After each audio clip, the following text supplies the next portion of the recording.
In a quiet suburban neighborhood, the kind of place where the lawns were trimmed like golf courses and the driveways lined with spotless SUVs, there lived a man named Richard Hayes. Richard wasn't just another homeowner. He was a retired veteran, a man who had served his country for decades, and his house stood as a reflection of his pride in that service. On his front lawn, anchored firmly into the soil he had paid for, stood a tall flagpole, with the American flag waving high above the rooftops. For Richard, this wasn't decoration. It wasn't a statement meant to provoke. It was a symbol of sacrifice, of the brothers and sisters he had lost overseas, and of the values he had fought to defend. The neighbors noticed it the moment he installed it. Some smiled, some saluted, and a few even thanked him for his service when they passed by. To most, the flagpole was nothing more than a respectful tribute that added character to the neighborhood. But to the Homeowners Association, it was something different entirely. The HOA in Richard's community had a reputation for being strict, some might even say tyrannical. They enforced rules with an iron fist, from the color of mailboxes to the height of hedges. Stories circulated about homeowners being fined for leaving their trash cans out too long, or for planting flowers that weren't on the approved list. And at the head of this HOA was a woman named Carol Whitman, a figure the residents whispered about with disdain, though never loudly enough for her to hear. Carol lived for control. She thrived on wielding authority over others, and she viewed Richard's flagpole not as a symbol of pride, but as a direct challenge to her dominion. The first letter came just 3 days after the flag went up. It was folded neatly and tucked into Richard's mailbox, stamped with the HOA's letterhead. The message was blunt. The flagpole was a violation of community guidelines and had to be removed immediately. If he failed to comply, he would face daily fines until it was gone. Richard read it carefully, then looked up at the flag rippling in the breeze. He felt no urge to remove it. This was his home, his land, and his right. The letter was placed in a drawer and promptly ignored. But Carol wasn't the type to be ignored. Soon, Richard began receiving notices on his door, each more aggressively worded than the last. They threatened fines, legal action, and even a lien against his home. Carol herself began driving past his property daily, sometimes slowing her car to a crawl, staring at the flag with thinly veiled contempt. Other neighbors noticed her behavior and began whispering about it. Why was she so obsessed? Why target a flag that so clearly represented honor and sacrifice? The answer, at least in Carol's mind, was simple. If she let Richard get away with this, what would stop others from doing the same? Today it was a flagpole. Tomorrow it could be sheds, gazebos, or anything else that wasn't approved by her precious rulebook. She wasn't just fighting against Richard, she was fighting to maintain her power. But Richard wasn't the type to roll over. Years of military service had taught him discipline, patience, and above all, resilience in the face of adversity. If the HOA wanted a battle, then a battle they would get.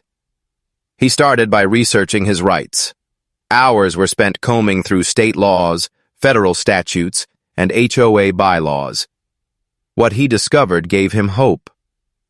There were protections for veterans, laws that allowed the display of the American flag regardless of HOA restrictions. But Carol either didn't know this, or worse, didn't care. Richard kept the flag flying, and every day it seemed to grow brighter against the blue sky. Some neighbors began quietly voicing their support, dropping by to tell him to keep fighting. Others remained silent, too afraid of Carol's wrath to take sides. The tension in the neighborhood was growing thicker with every passing week. Then came the fine. One morning, Richard found an official notice taped to his door. The HOA had already begun imposing a $100 daily penalty for non-compliance. The total would accumulate until the flagpole was gone. Carol believed this financial pressure would break him, but she underestimated Richard's resolve. Rather than pay or remove the flag, he began documenting everything. Each letter, each notice, each instance of Carol slowing her car outside his home. He logged it all. It was no longer just about a flag. This had become a battle for principle, a standoff between individual freedom and the suffocating grip of bureaucracy. Meanwhile, whispers around the neighborhood grew louder. Some residents were fed up with Carol's endless nitpicking, and Richard's defiance gave them courage. They began to see him not just as a stubborn veteran, but as a symbol of resistance against an oppressive HOA. But Carol wasn't done escalating. The HOA scheduled a board meeting, one that Richard was strongly encouraged to attend. The letter promised that his case would be discussed, and that failure to comply with the association's ruling could lead to legal consequences. Richard read it calmly, folded it, and set it aside. He already knew where this was heading. This was no longer about compromise or reason. This was about exposing hypocrisy, showing the community that the HOA wasn't invincible, and that Carol's iron grip could be broken. And so, as the day of the meeting drew near, Richard prepared himself. He gathered his documents, reviewed the laws that protected him, and steeled himself for what was to come. The battle lines had been drawn, and soon everyone in the neighborhood would witness the clash. As he stood outside one evening, watching the sun dip below the horizon and the flag still swaying proudly above his home, Richard knew one thing for certain: he would not back down. The fight had only just begun. The night of the HOA board meeting arrived with the kind of tension that could be felt in the air. Richard had been to a few of these gatherings in the past, usually sitting quietly in the back while the board discussed minor issues like landscaping contracts or parking regulations. But this time was different. This time, the spotlight was squarely on him. The meeting was held in the community clubhouse, a modest building with beige walls, fluorescent lighting, and rows of folding chairs. Residents shuffled in, some out of obligation, others out of curiosity. The turnout was larger than usual. People wanted to see what would happen, to witness the showdown between the decorated veteran and the infamous HOA president. Carol arrived early, as she always did, wearing her sharp blazer and carrying a thick binder stuffed with papers. She exuded authority, striding to the front of the room and arranging her notes as though preparing for battle. Her eyes darted across the crowd, and when they landed on Richard, seated calmly in the second row, she paused for just a moment before looking away. It was a silent acknowledgement. She knew this night would not be easy. The meeting began with routine items. Budgets were reviewed, landscaping complaints were discussed, and maintenance updates were shared. But everyone in the room knew what they were waiting for. When the agenda item marked flagpole violation finally came up, a hush fell over the crowd. Carol cleared her throat, straightened her notes, and began outlining the issue. She spoke with authority, citing the HOA guidelines that restricted unapproved structures in front yards. She explained how the flagpole had been installed without approval and how repeated notices had been ignored. She described the fines, the escalation, and the board's duty to enforce rules fairly and consistently. Her words were sharp, rehearsed, and carefully crafted to paint Richard as a rule-breaker who believed himself above the community. When she finished, all eyes turned to Richard. He rose slowly, carrying a neat stack of documents. His posture was straight, his expression calm. The years of discipline he carried with him were evident in every step. Without raising his voice, without emotion clouding his words, he began to speak. He described the meaning of the flag, not just to him, but to every veteran who had served under it. He reminded the board and the residents of the sacrifices made by men and women who never came home. He explained that his flagpole wasn't an act of rebellion but a tribute, one protected by state and federal law. He cited specific statutes, reading from the documents he had brought, and highlighted passages that directly prohibited HOAs from banning the display of the American flag. The room grew quiet as he laid out his case. It wasn't fiery rhetoric or emotional pleas that carried weight. It was the cold, hard facts, delivered with the calm confidence of a man who knew he was standing on solid ground. Carol shifted in her chair, her confidence slipping with each law he quoted. Still, she pressed back, insisting that the bylaws of the association took precedence. But Richard was prepared. He produced printouts of court cases, rulings that had sided with homeowners in similar disputes. Each piece of evidence chipped away at the foundation of Carol's argument. The residents, once silent observers, began to stir. Whispers spread across the room. People leaned toward one another, nodding as Richard spoke, shaking their heads as Carol tried to defend her stance. For years, many of them had felt the sting of Carol's rigid enforcement, and now they saw someone finally standing up to her, and doing it with facts, not just frustration. When Richard concluded, he placed his documents neatly back on the chair and sat down. For a moment, the room was silent. Then, slowly, a few people began to clap. It wasn't loud, not at first, but it spread through the crowd until nearly half the room was applauding. Carol's face tightened. She banged her gavel and called for order, but the damage was already done. The authority she had wielded so effortlessly for years was slipping, and everyone in the room could see it. The board members looked uncomfortable. They weren't used to defiance, but they weren't blind to the growing wave of support for Richard. One of them, a quiet man who usually sided with Carol, suggested tabling the issue for further review. It was a thinly veiled attempt to avoid confrontation, but even that small hesitation was a victory for Richard. Carol adjourned the meeting soon after, her composure cracking as she shuffled her papers back into her binder.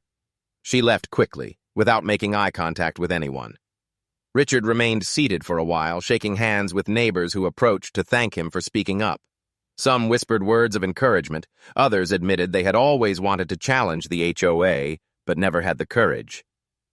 Richard had become more than just a homeowner defending his flag.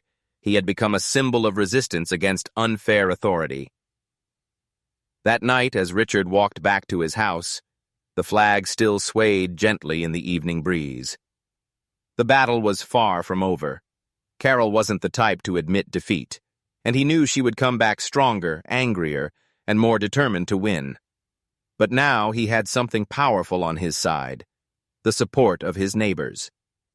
The community was starting to rally behind him, and together they could push back against the iron grip of the HOA.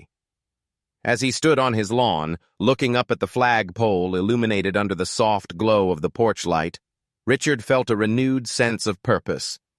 The meeting had been only the first skirmish.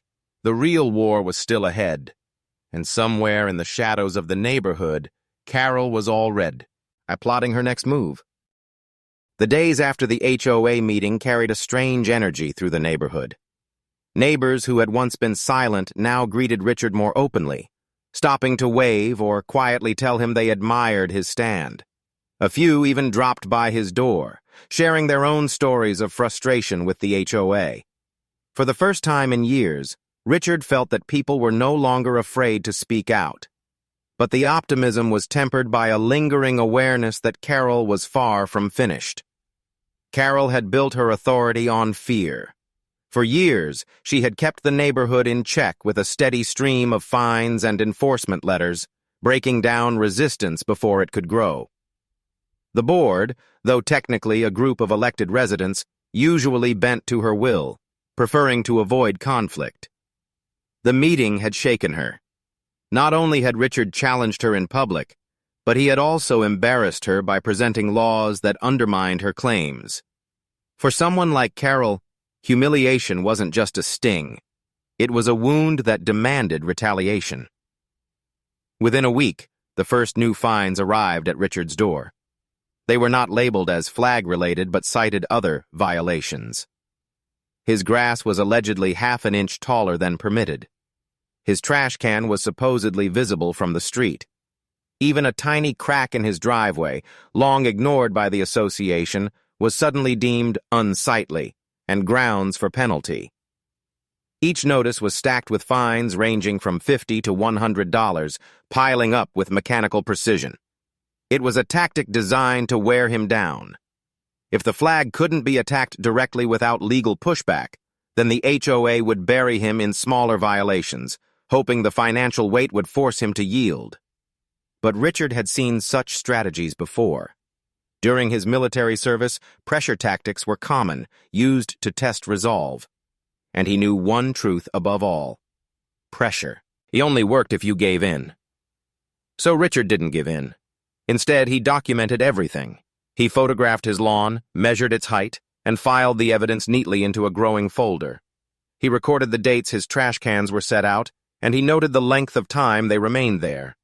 He logged every crack, every supposed violation, backing each with proof. What Carol intended as harassment, Richard turned into ammunition. Meanwhile, Carol grew bolder. She sent strongly worded letters threatening legal action if the fines were not paid. She hinted at liens that could be placed on his home. But with every new move, Richard's neighbors grew more restless. They began to see the absurdity of it all. If Carol could target him so aggressively over trivial matters, then no one was safe. A quiet movement began. Residents whispered to each other during walks, at mailboxes, and at weekend gatherings. A few suggested organizing a petition to review the HOA leadership. Others wondered if it was time to demand accountability from the board. For years, complaints had been stifled by fear of retaliation, but Richard's defiance had cracked that fear wide open. Carol, however, seemed blind to this shift. In her mind, the community was still under her control. Each new fine, each letter, each thinly veiled threat was another step in her plan to break Richard. She didn't realize that her actions were uniting the neighborhood against her. The tension reached a boiling point one Saturday morning. Richard awoke to find a letter taped to his flagpole itself, written in Carol's sharp handwriting. It declared the pole an illegal structure and warned of immediate legal action. It was a brazen act, one that crossed the line from official enforcement into personal vendetta. Richard took the letter down, folded it carefully, and placed it in his growing file. He didn't react outwardly, but inside, he knew the time was coming to act. He couldn't just defend himself anymore. He needed to take the fight to her, to expose the hypocrisy at the heart of the HOA. And then, almost by chance, an opportunity appeared. A neighbor named Linda stopped by with an envelope in her hand. Inside were copies of HOA financial reports, documents that should have been public but had been quietly withheld. Linda explained that she had managed to obtain them after months of requests. What Richard found in those papers was shocking. The HOA funds, collected from residents' dues and fines, were being used in questionable ways. Large sums had been allocated for administrative costs, vague categories that seemed to funnel money into things with no clear explanation. It was the crack in the armor Richard had been waiting for. Carol's war against him was not just personal. It was part of a larger system of abuse. And if the residents could see what was really happening behind the scenes, the board's power might crumble. Richard began preparing his case, not just against the fines or the flagpole restrictions, but against the entire way the HOA operated under Carol's leadership. He studied the financial documents, organized the evidence, and quietly began reaching out to neighbors he trusted. A plan was forming, one that could shift the balance of power entirely. But Carol wasn't slowing down. Even as Richard prepared his counterattack, she was making moves of her own. A letter arrived from the HOA's attorney, threatening to escalate the matter to court. She was raising the stakes, determined to crush him before he could build more support. Richard stood on his lawn that evening, watching the flag sway gently in the twilight, and thought about the path ahead.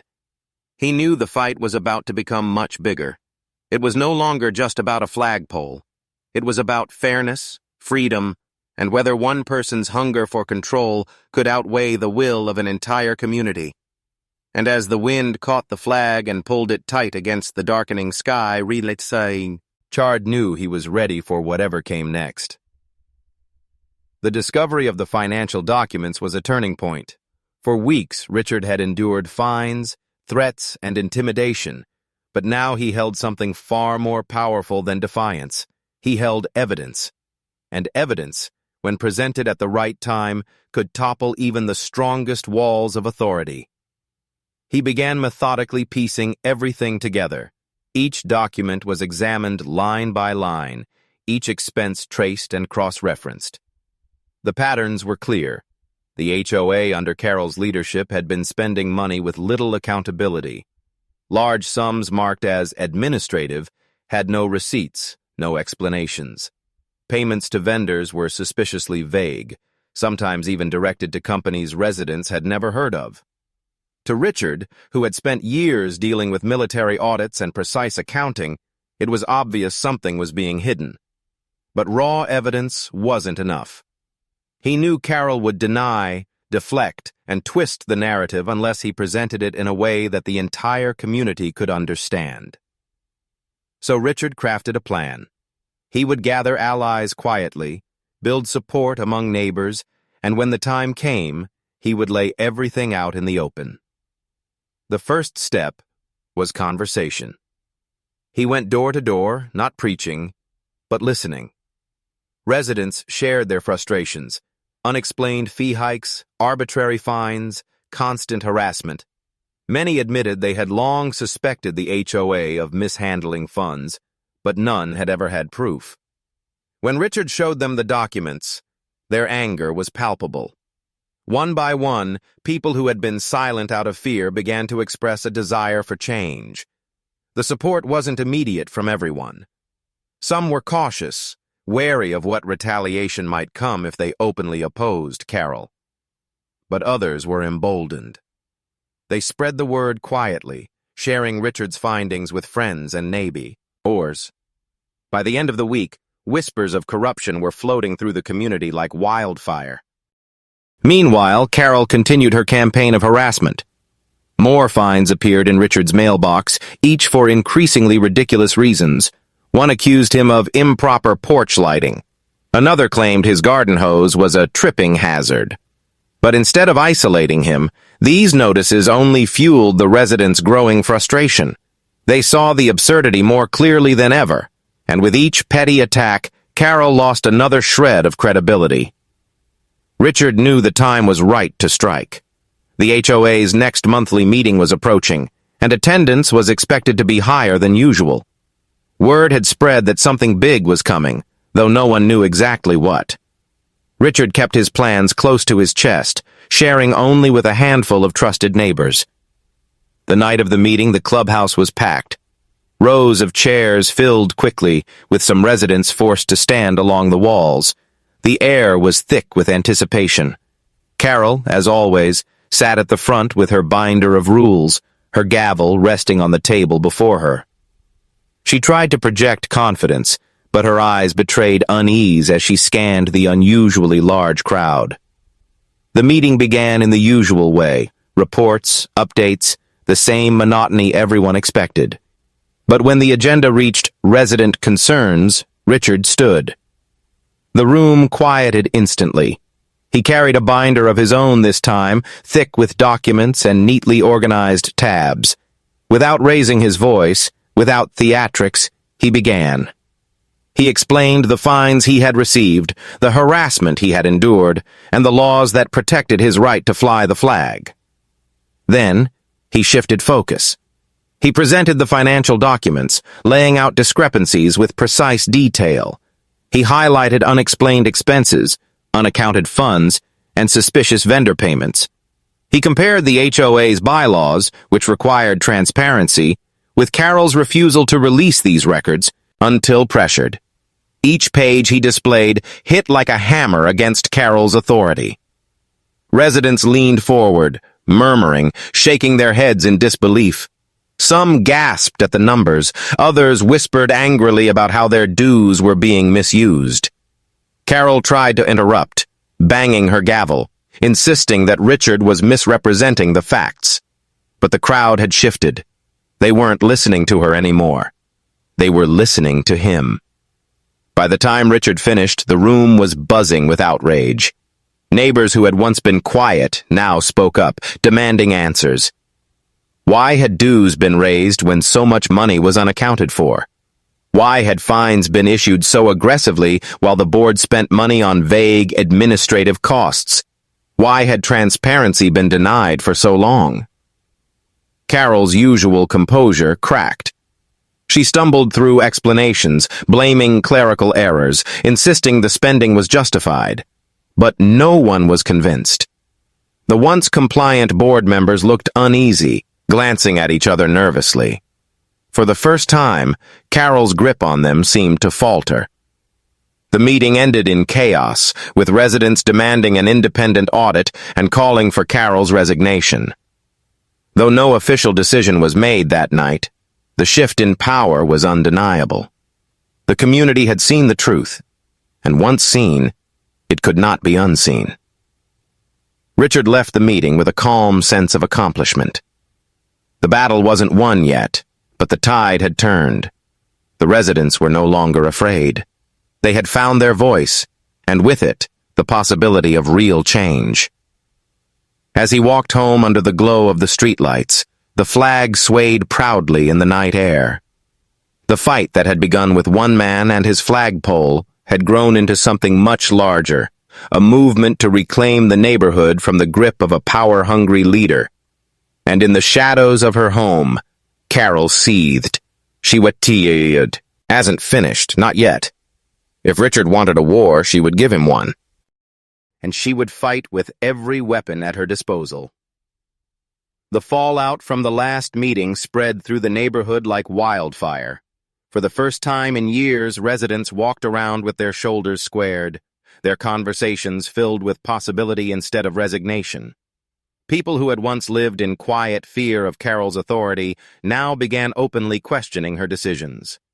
A petition for an independent audit of the HOA finances circulated from door to door, gathering signatures faster than anyone had expected. But Carol wasn't the type to go down quietly. Her authority had been challenged, her reputation damaged, and her control slipping. For someone who had built her life around power, humiliation was unbearable. And when humiliation mixed with desperation, retaliation was inevitable. The first strike came in the form of a letter, not to Richard this time, but to the entire neighborhood. It was written on official HOA letterhead and delivered to every mailbox. In it, Carol painted herself as a victim, accusing Richard of spreading lies, misrepresenting financial records, and launching a personal vendetta against her. She warned that the HOA would pursue legal action against anyone who defamed the board or interfered with its duties. The letter was long, defensive, and filled with threats of lawsuits and financial ruin. To Carol's dismay, the letter didn't have the effect she intended.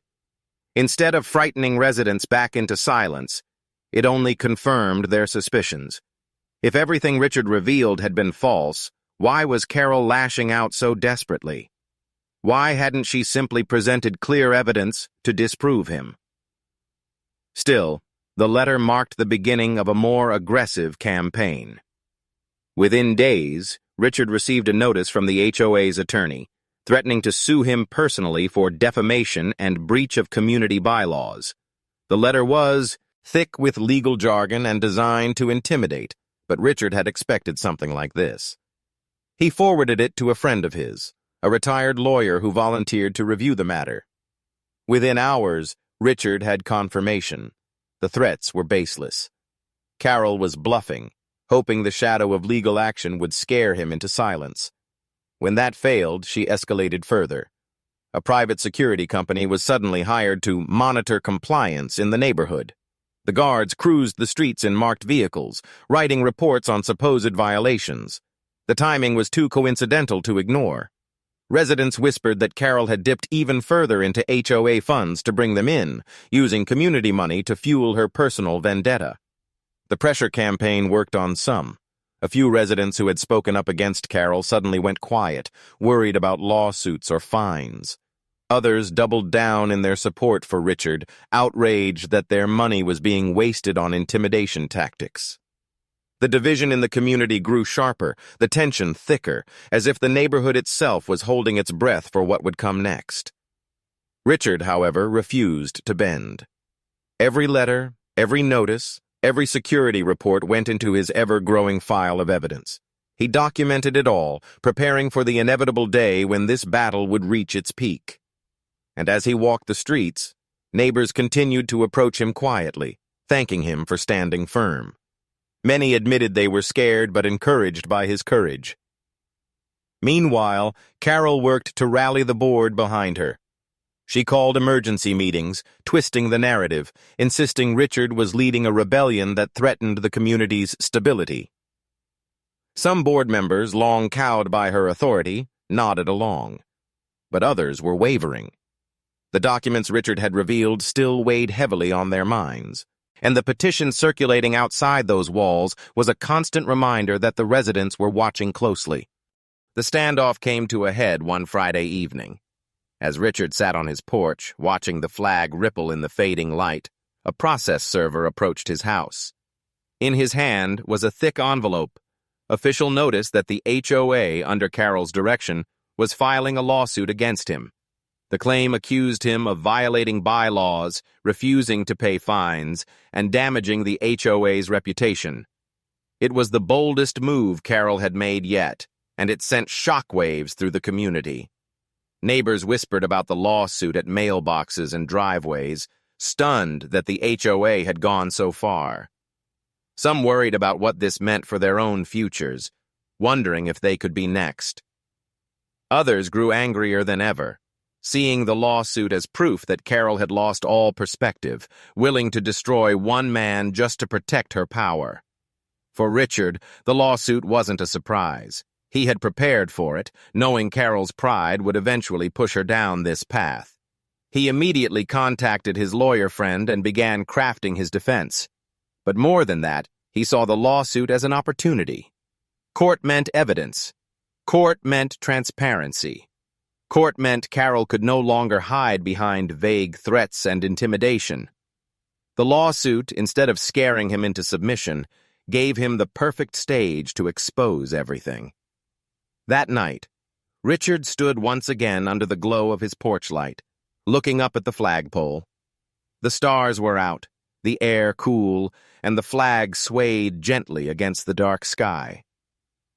The battle that had started with fines and letters had now grown into a full-scale war. Carol had committed everything to this fight, and Richard, steady and unshaken, was ready to finish it. The neighborhood, too, sensed what was coming. The lawsuit had turned the conflict into something bigger than fines or rules. It had become a test of power, a question of whether one woman could bend an entire Sikh community to her will, or whether the people could reclaim their voice. As the weekend dawned, the whispers grew into conversations, and the conversations into plans. The residents were no longer just watching, they were preparing. The final showdown was coming, and everyone knew it. The courthouse loomed large on the morning of the hearing, its stone walls weathered by decades of battles just like the one about to unfold. For Richard, the day was less about personal vindication and more about principle.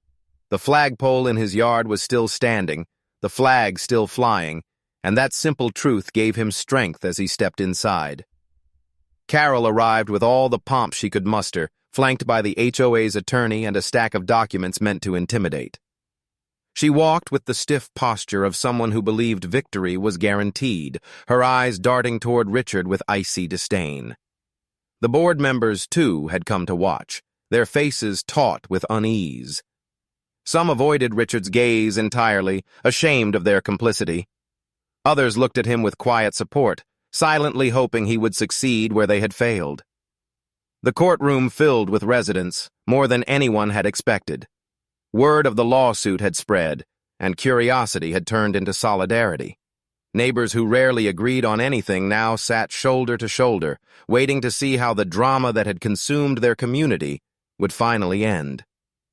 The HOA's attorney opened with sharp words, painting Richard as a rogue homeowner who flaunted rules, spread misinformation, and endangered the harmony of the neighborhood. Each statement was carefully delivered, but beneath the polish was an air of overreach, as if the accusations had been stretched too thin. Then came Richard's turn. He didn't rise with theatrics or dramatics, but with calm steadiness.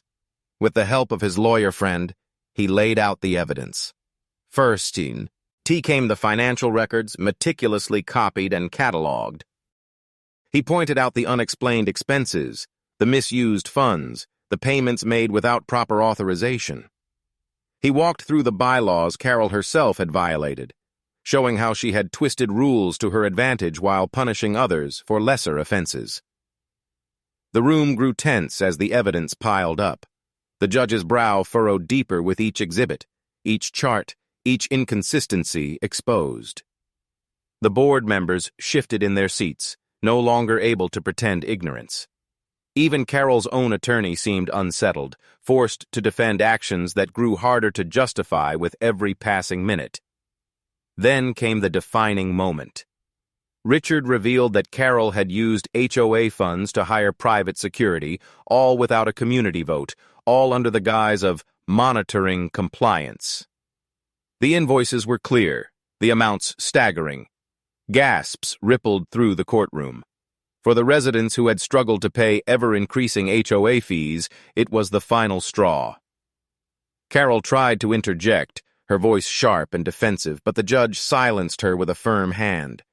The courtroom wasn't a homeowners meeting she could dominate. Here, facts mattered more than bluster.